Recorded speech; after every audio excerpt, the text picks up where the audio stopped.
Recentemente, saiu uma pesquisa do Datafolha se a população é a favor ou contra a redução da idade penal. 87, salvo engano, por cento da população brasileira, então, se disse a favor. Natural, absolutamente natural, porque quando a pessoa recebe essa pergunta, que pergunta que ela está recebendo? Você é a favor ou contra ter mais segurança no seu bairro, na sua rua, na sua vida? Eu sou a favor. Eu quero ter mais segurança. E por que ela lê essa pergunta dessa maneira? Porque para ela, do jeito que é trabalhado o assunto na mídia, reduzir a maioridade, a idade penal, é trazer mais segurança. Ponto. Uma coisa está ligada à outra.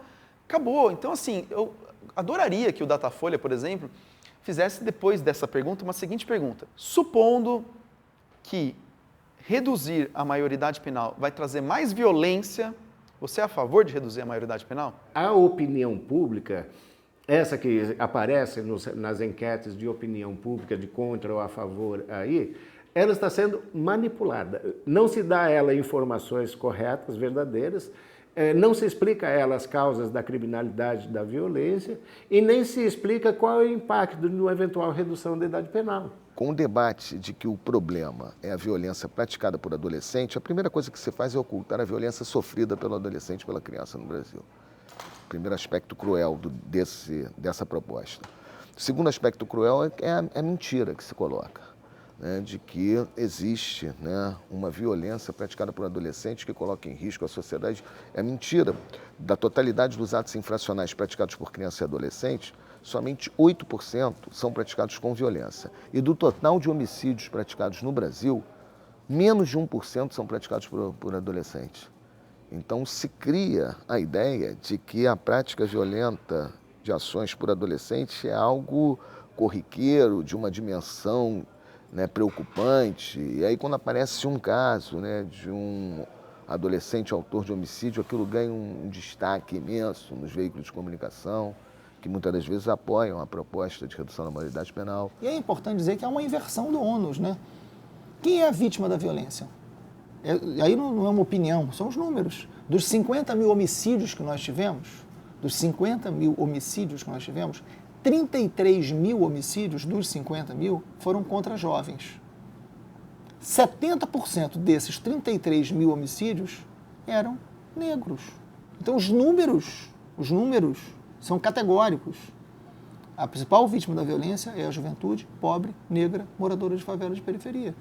São eles que estão perdendo a vida nessa sociedade violenta, né? Qual é a solução para isso? Pega o jovem, pobre, negro e bota no cárcere. É uma inversão completa. Não há nenhum estudo sério, nenhum estudo minimamente abalizado que demonstre que essa redução será melhor para a sociedade ou para os adolescentes. Nenhum país do mundo conseguiu provar que redução da maioridade penal provoca redução da criminalidade. Isso não está provado em lugar nenhum do mundo. A Alemanha, que tinha reduzido a maioridade penal para 16, voltou, né, a estabelecer em 18 anos a maioridade penal. Alguém acredita que o sistema penitenciário brasileiro funciona? Qualquer que seja o significado que se empreste a esse verbo funcionar. Eu nunca ouvi uma resposta positiva. Esse é o espaço da miséria humana, né?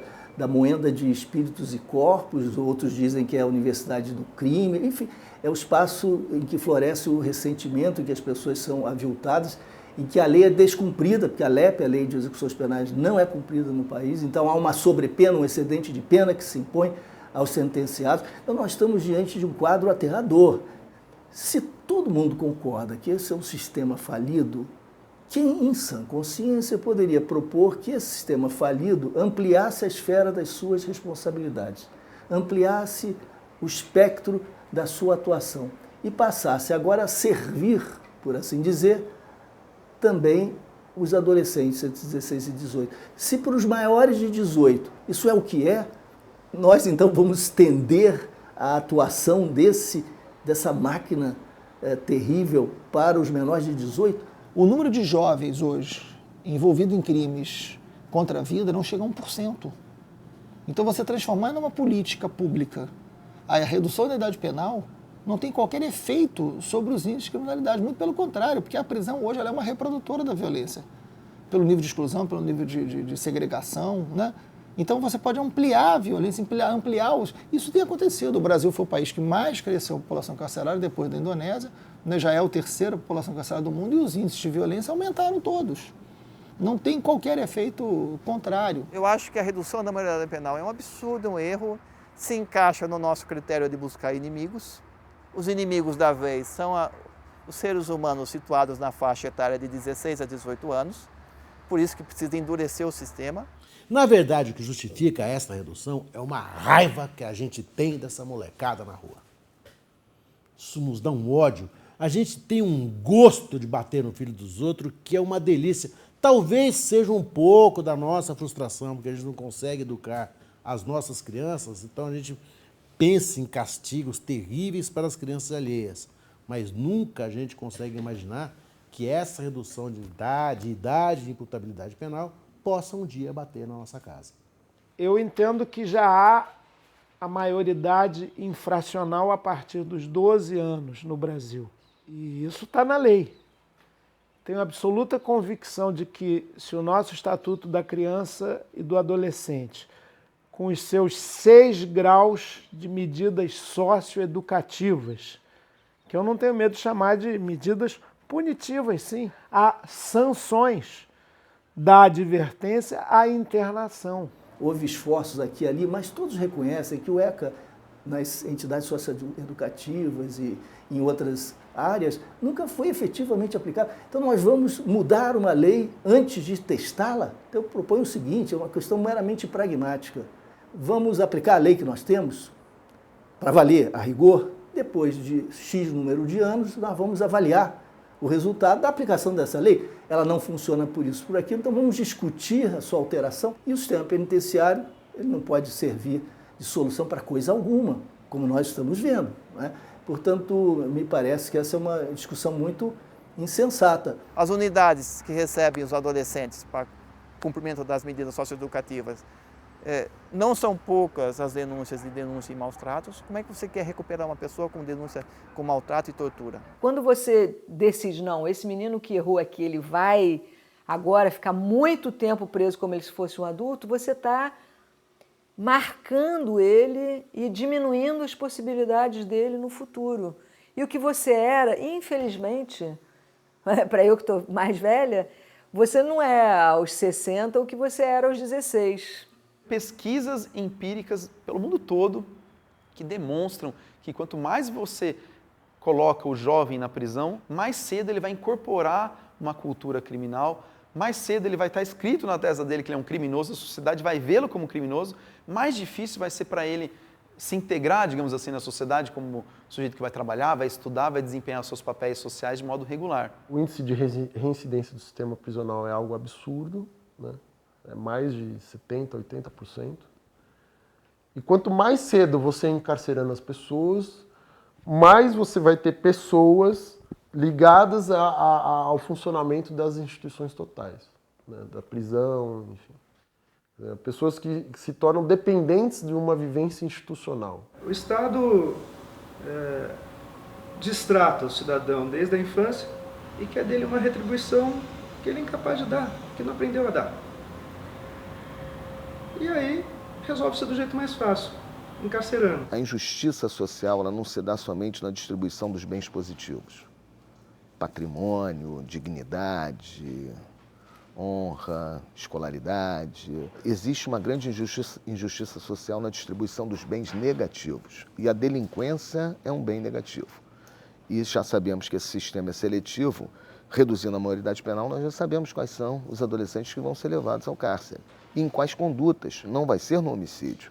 A grande maioria, né, dos adolescentes que vai ser encaminhada aos cárceres serão garotos envolvidos com condutas de drogas. E muitas das vezes sem praticar ato violento nenhum, sem sequer aportar uma arma. Aquele garotinho que está com o rádio na mão, avisando da chegada da polícia, o olheiro, esses vão ser presos na associação por tráfico e vão ficar 10 anos na cadeia, né? Aí vai ficar bom, né? Esse é que é o futuro que se espera no Brasil. Um garoto de 16 anos, né, que está no mercado informal das drogas, né, ele é colocado dentro do sistema prisional durante 10 anos e depois ele vai reingressar para a sociedade e nós esperamos que esse seja um projeto de um Brasil melhor. Essa ideia de condenar irremediavelmente uma pessoa por um erro cometido em qualquer fase da vida, isso não é exatamente humano, isso não é humanitário, isso não é cristão, isso não é ético, né? Porque significa desacreditar irremediavelmente na capacidade de regeneração que tem o ser humano, né? Significa negar à própria pessoa que acusa o direito de errar. Essa é uma proposta exclusivamente vingativa, punitiva. E eu boto ele no cárcere, eu me livro dele. Eu não soluciono nada, apenas o meu desejo de vingança ao me livrar dele. Porque eu não tenho nenhuma perspectiva de que ele saia de lá de uma maneira diferente, melhor ou pior. Por mim, se ele puder não sair, é isso que a sociedade está dizendo, se ele puder não sair, melhor ainda. Como às vezes não dá para ter coragem de defender a morte dele, defende a morte social dele, que é a prisão. Que vantagem isso vai trazer para o Brasil como um todo? As possibilidades deles, quando saírem da prisão, vão ser sempre piores, né? Daqui a pouco, e você ouve isso, joga todo mundo lá dentro e explode. Essa seria a proposta melhor, então, né? A proposta, vamos dizer que no limite, foi a proposta nazista. Né? Vamos melhorar a nossa sociedade, vamos fazer uma sociedade mais limpa, vamos fazer contra pessoas menos, né? Ciganos, homossexuais, deficientes físicos, judeus, muçulmanos, e aí vai entrando no bolo e fazer a boa sociedade, a sociedade limpa. A proposta é inconstitucional porque ela atinge a nós, organização brasileira. Esse tipo de proposta afeta o artigo 1º da Constituição Federal, que diz que o Brasil se assenta na dignidade da pessoa humana. Do ponto de vista jurídico, me parece muito claro que é uma cláusula pétrea da Constituição, né? Uma cláusula pétrea significa que é um artigo, uma disposição da Constituição que ela não pode ser mudada. Ela é prevista pelo poder constituinte originário, ou seja, o poder constituinte que fez a Constituição, e ela não pode ser alterada. Inconstitucional, que a responsabilidade penal se dá com 18 anos de idade, é um direito, uma garantia individual existente na nossa Constituição, não se pode mudar assim, só pode mudar com uma nova Constituição, que não é o caso. Nós temos que pensar, né, que nós temos dois caminhos. Uma decisão política vai ser ter fé que o encarceramento é uma forma, né, de realizar transformações sociais, ou nós vamos entender que o encarceramento nunca foi e nunca será vetor de transformação social. Muito pelo contrário, o encarceramento, a pena, sempre foi instrumento de manutenção da ordem econômica e social. Eu me cansei de usar aqueles argumentos de contra, a favor e tudo mais. Hoje eu estou insistindo em convencer a opinião pública de que eles estão sendo manipulados. Que qualquer decisão que se tomar em relação à maioridade penal não vai afetar o nosso contexto, não vai ter impacto nenhum sobre a violência. O impacto está lá em cima, que é uma briga de poder entre dois grupos políticos. Será que se a população tomasse consciência disso, ela continuaria sendo a favor da redução? Mas ela não toma consciência disso porque não é do interesse da grande mídia fazer discussão profunda. O interesse é entregar um produto que vai dar ibope, vai dar audiência, pronto, plastificado, bem embalado. Olha aqui, o sujeito com 17 anos matou, que representa menos de 1% dos tipos de atos infracionais. Esses atos aí que saem na grande mídia, mas não. O que vai virar manchete vai ser esse menos de 1%. A discussão nunca é aprofundada, mas se ela for aprofundada, não tenho dúvida nenhuma que a população consegue se capacitar para perceber que é uma grande falácia, um extremo absurdo querer reduzir a maioridade penal.